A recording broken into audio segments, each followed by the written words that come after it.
알루미늄 판을 세로로 길게 붙여 둥글게 말아주는 첫 번째 공정은 원자재의 무게가 1톤 이상 나가고 몸집이 거대하기 때문에 대형 롤링 기계가 쓰인다. 한번 기계에 구부러진 알루미늄 판은 휜 각도를 바로잡기가 어려워 잠시도 긴장을 늦출 수 없는 과정인데 뭐가 문제가 생겼나요? 지금 직선 똑바로 직선 나오지 못해서 그래요. 기계가 작동하자마자 알루미늄 판이 순식간에 엿가락처럼 휘어지며 원형으로 탈바꿈 한다.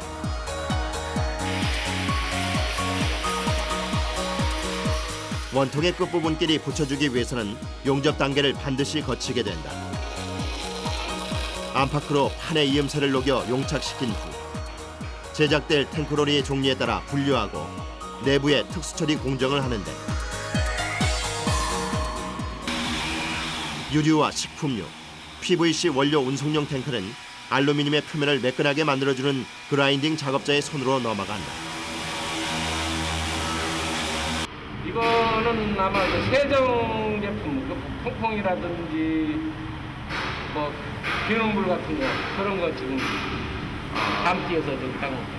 이게 모든 탱크에 이렇게 그라인딩 작업을 하는 거예요? 모든 탱크는 하지를 않고 목적에 따라 가지고 뭐 식품 같은 거는 깨끗하게 하기 위해서 하고 화학약품 같은 거는 좀 다른 이물질 섞이지 않게 하기 위해서.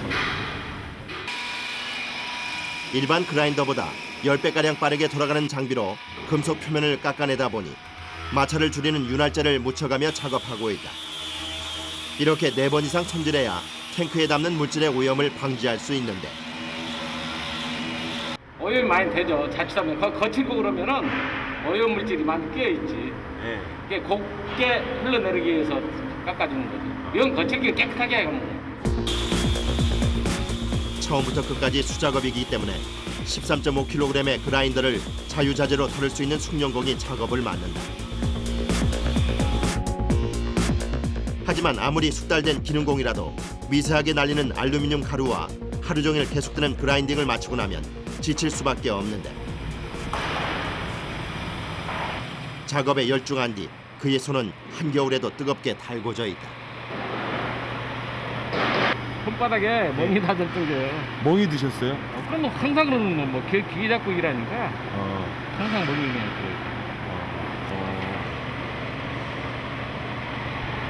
멍이 다 됐어요. 탱크의 형체가 만들어지고 뚜껑, 즉 경판을 달아 마무리하면 일반 철판에 비해 가벼운 특수 탱크가 만들어진다. 이 같은 알루미늄 탱크를 장착하는 것은 유류, 식품류를 운송하는 탱크로리. 강철 탱크는 LPG 차에 설치하고 스테인리스는 화공약품을 담는다. 화공약품의 일종인 액상 소속해를 담기로 되어 있는 탱크로리. 탱크 외부에서 이루어지는 작업이 많다. 이거 마스크 쓰지만 이게 다 들어가 이게 유리섬. 유리섬이요? 왜 까시는 거예요? 보온. 제품이 굳어. 네. 그래서 보온하는 거예요. 작업 중 대부분은 기계가 할 수 없는 일. 그만큼 수많은 땀방울이 모여 견고한 탱크로리가 탄생한다. 출고하기 전 내부 특수 코팅이 반드시 필요한 화학약품 탱크로리. 탱크와 약품이 화학 반응을 일으킨다면 달리는 시한폭탄이 따로 없기에 위험 요소를 차단해야 한다.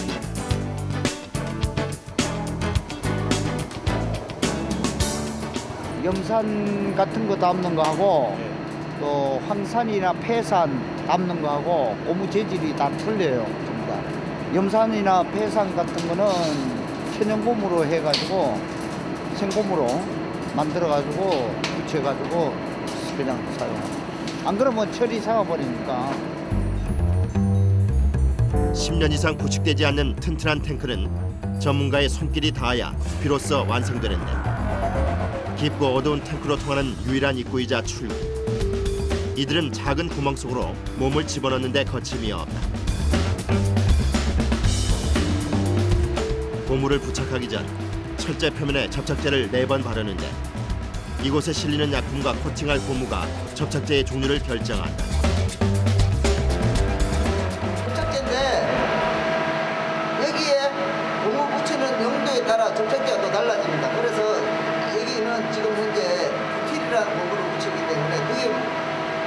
맞는 접착제를 칠하는 거예요. 탱크 안을 매일같이 드나들며 고무 코팅 작업만 20여 년. 시력 같은 어둠과 지독한 약품 냄새가 진동하는 이곳에 익숙해질 만도 하건만 밀폐된 공간 속에서 벌이는 고된 작업은 언제나 온몸으로 스며드는 두려움과의 싸움이다. 자신의 한계를 시험하게 하는 극한의 공정 속에서도 오랜 세월 외길을 걸 수 있었던 이유, 그것은 많은 사람들의 안전과 산업의 기동성을 책임지고 있다는 자부심이다. 내가 다른 사람들은 못하는 거 내가 할 수 있다는 게 얼마나, 그리고 내가 일을 해갖고 완제품이 나가서 아무 하자 없이 나갔을 때 보람도 느끼고.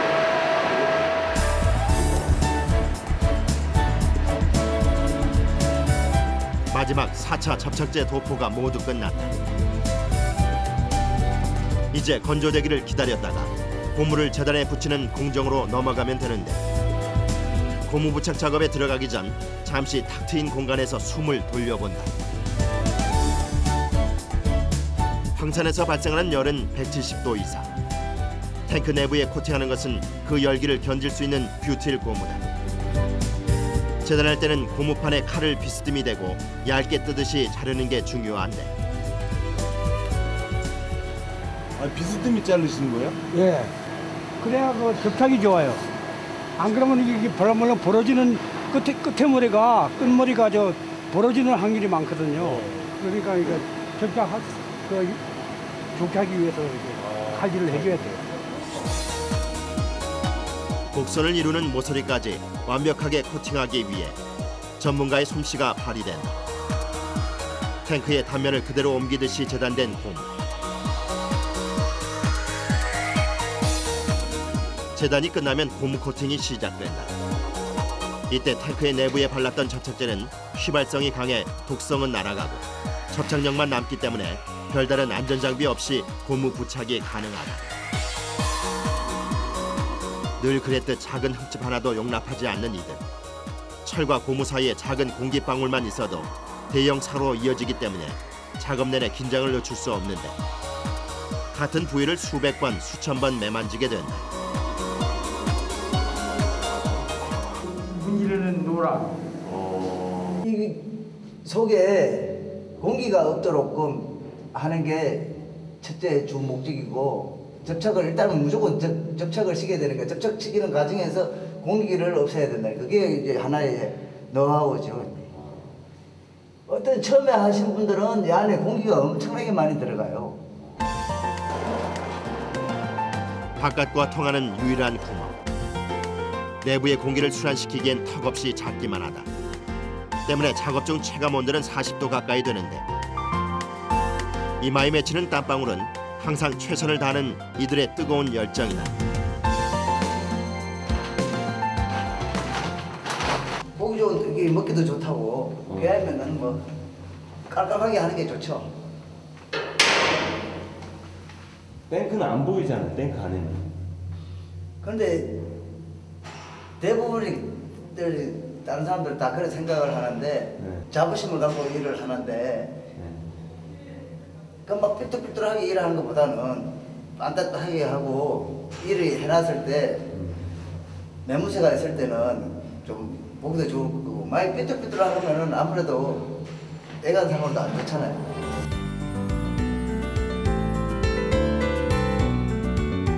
누가 보지 않더라도 자신의 자리에서 책임감을 가지고 묵묵히 일하는 이들. 이렇듯 진정한 기술자들이 있기에 수많은 사람들의 안전이 보장되고 있다. 드디어 누구도 대신해줄 수 없던 고독한 작업이 끝났다. 됐습니다. 다 끝났습니다. 끝났어요? 무릎을 이게 발개해줍니다. 이렇게 철판에 기어서 계속 무릎을 꿇고 움직여야 되니까 이게 하루 종일 물 앉아 있으면은 이게 빨갛게 쓰라리요. 거대한 탱크 하나를 마무리한 뒤 밖으로 나오는 순간이 이들에게는 공정의 어려움을 보상받는 시간이다. 자신의 손길을 거친 이 탱크는 이제 언제 어디서든 안전하게 달릴 수 있기 때문이다. 내부에 고무 코팅을 마친 탱크는 150도의 고온에서 6시간 동안 열 처리를 하게 된다. 이거는 고무를 열 처리를 해서 경화를 시켜놨는 거거든요. 만져보면 딱딱할 거예요. 네, 크기만 틀리다 뿐이지 똑같은 겁니다. 이거는 똑같아요. 점심시간이 다가오자 기술자들이 하나둘씩 탱크에서 나와 한 곳에 모인다. 이 시간만큼은 대화를 나누기가 자유롭다. 몇 년? 한 30, 한 5년 됐을걸? 그다음에 여기 한 28년, 25년. 아마 25년이 제일 짧은 기간일 거야, 25년이. 여기에서 막내분이 25년. 막내 여기. 몇 년이세요? 저야 25년이요. 25년이 맨 끝이라고. 서로가 가족처럼 의지하며 함께한 세월이 어느새 수십 년이다. 40년 경력의 김희준 씨는 아련한 시절을 회상하는데 고무 저거 배합 데이터라고 있는데 저걸 최고 좋은 기술을 배우려고 볼펜 잡으면 그냥 보는 그 자리에서 너 당장 나가서 그만두라고 그런다고. 그거 적으면은 써먹거든. 그때 당시만 해도 그거 아마 데이터 하나 들어가서 아마 진짜 저 뭐야 돈 잘 받으면은 아마 전세방 한 칸 정도는 돈 받고선 남겨줄 정도니까. 그러니까 적다 들통났다 그러면 쫓아내버리는 거야 그냥. 고무대. 지금은 겨울에다 안 되지 지금은. 세월이 그만큼 40년 세월이 흘러가 버렸는데. 추억을 떠올리기에는 주어진 시간이 짧다. 기름만 자르면 짧으면 되고 하는데 어디 가신 거예요? 이제 작업하러 가야지 또. 탱크 안에 들어가야지. 그게 기술이잖아. 일터의 대부분을 탱크 속에서 보내는 김희준 씨. 작업이 시작되자 어김없이 좁은 입구로 몸을 집어넣는다.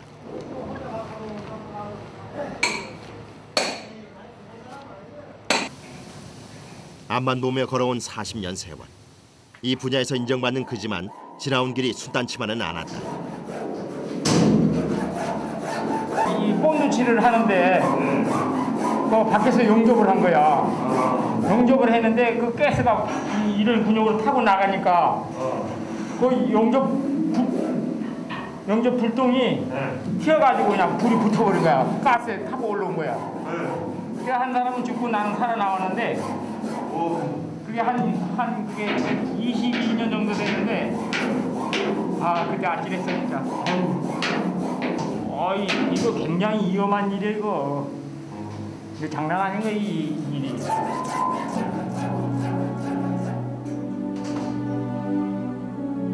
동료를 잃고 난 후 다시 탱크 안에 발을 들여놓기까지 감당하기 힘든 고통을 견뎌온 김희준 씨. 탱크 속 그의 모습이 마치 작은 거인 같다. 공장 한켠에서 LPG 고압 탱크 제작이 한창인데 유류 탱크와 달리 강철로 만드는 고압 탱크는 내부 공간이 여러 개의 철판으로 가로막힌 구조. 다른 탱크들과는 확연히 다르다. 달리다 보면은 유체가 앞뒤로 왔다 갔다 할 거 아니에요. 그거를 방지해주기 위해서 흐름을 멈추게 해주기 위해서. 그래서 이제 칸막이를 대주면은 그 유체가 흐르면은 일단 그 유체가 속도가 많이 줄 거 아니에요. 그러면 차가 안전하게 운행할 수 있고. 이동량이 많은 탱크로리에만 방파판을 세운다. 내부 구조물을 설치하는 일은 뜨거운 열기와 가스에 고스란히 노출되는 고된 작업.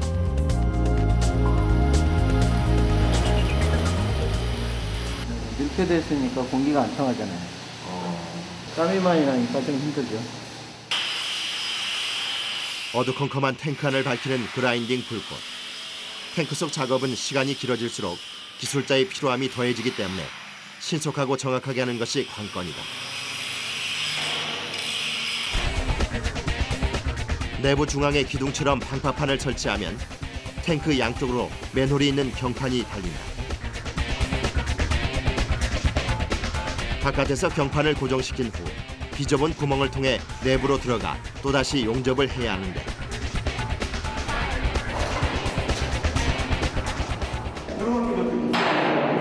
맨날 하는 일이니까. 용접할 부위를 깎자 굉음과 함께 엄청난 불꽃이 튄다. 그라인딩은 용접을 하기 전 반드시 거치는 필수 공작. 결함을 없애기 위한 거죠. 결함. 내부 용접부를 예를 들어서 표면이 거칠거나 지저분하면은 용착이 제대로 안 되고 내부에 기공이 발생하거나 그런 현상이 일어나니까 그라인딩을 깨끗이 해놓으면 해줄수록 용접 내부가 깨끗하니 좋죠. 깨끗하게. 열어라고. 본격적인 용접이 시작되자 탱크가 360도 회전한다. 탱크가 돌아가면 내부에서는 작업자가 그 속도에 맞춰 용접을 하고 외부와의 신호를 통해 회전 속도를 늦추거나 빠르게 조절하며 작업이 진행된다.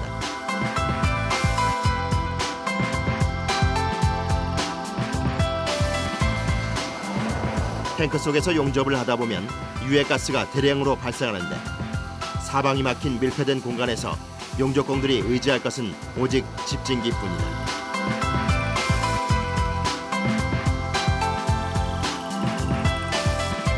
답답한 작업 공간을 벗어나자마자 이들이 제일 먼저 하는 일은 작업복을 털는 것이다.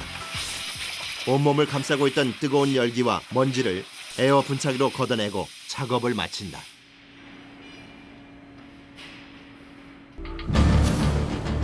(15톤) 탱크로리에 장착할 강철 탱크.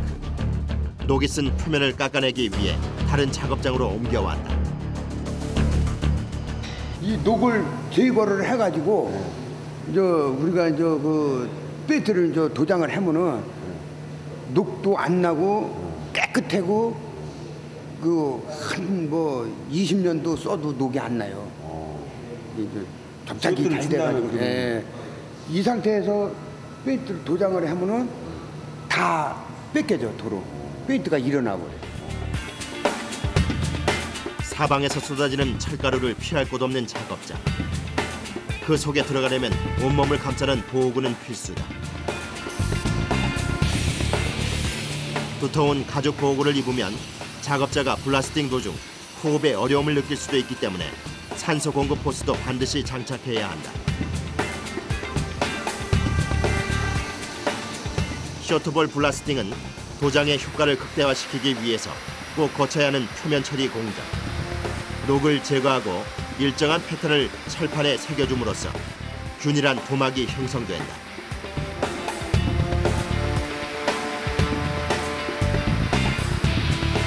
이때 사용되는 쇼트볼은 공처럼 둥근 형태의 철가루로 철을 깎아내는 연마제로 쓰인다. 쇼트볼이 뿜어져 나오는 노즐 면적 1제곱센티미터당 닿는 압력이 약 7.5kg. 이 정도의 압축 공기는 쇠를 깎아낼 정도의 엄청난 위력을 가진다. 탱크는 일반 철 구조물과 달리 둥근 표면에 작업해야 하기 때문에 압축 공기의 힘과 노즐의 방향 조절이 중요한데 이들은 분사 각도를 마음대로 바꿔가며 능숙하게 작업하고 있다.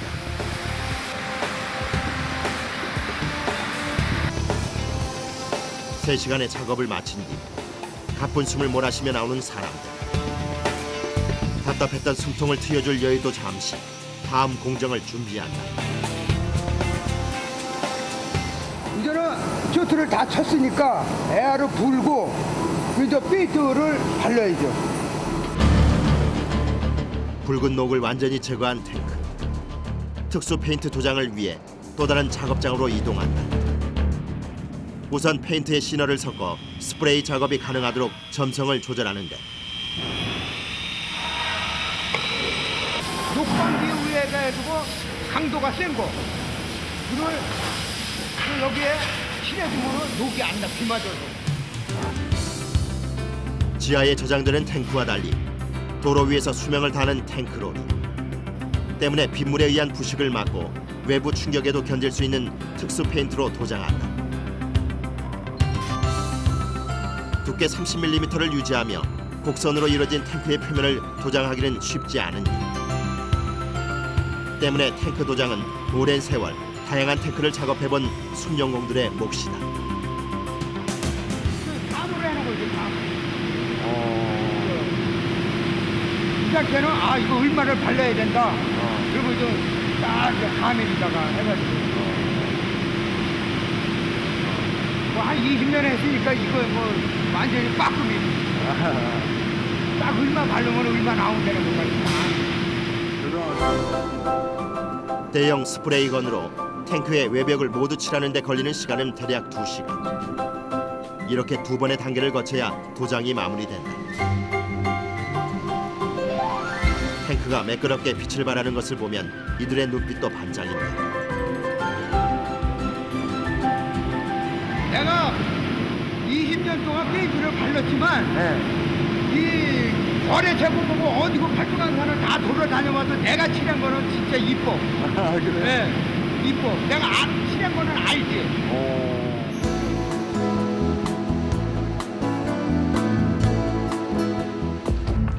그날 오후 공장으로 급하게 들어오는 대형 탱크로리. 유지류를 싣는 탱크에 문제가 생겨 다급하게 찾아온 것인데 바람이 막 올라온다니까요. 그 뭐지 산소 물통에다 꽂아놓은 것처럼. 운전자가 탱크 속에서 바람이 올라오는 것을 느끼자 신속하게 운송을 중지하고 내용물을 모두 비워온 상태. 어두운 탱크 속에서 미세한 틈을 찾기란 쉽지가 않고 배관과 밸브, 용접부를 모두 살펴야 할 상황이다.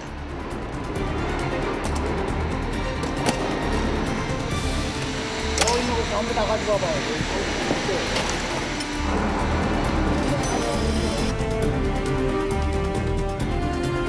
총각을 다투며 벌어지는 긴급 호수. 과연 이들은 탱크의 문제를 빠르게 해결할 수 있을까?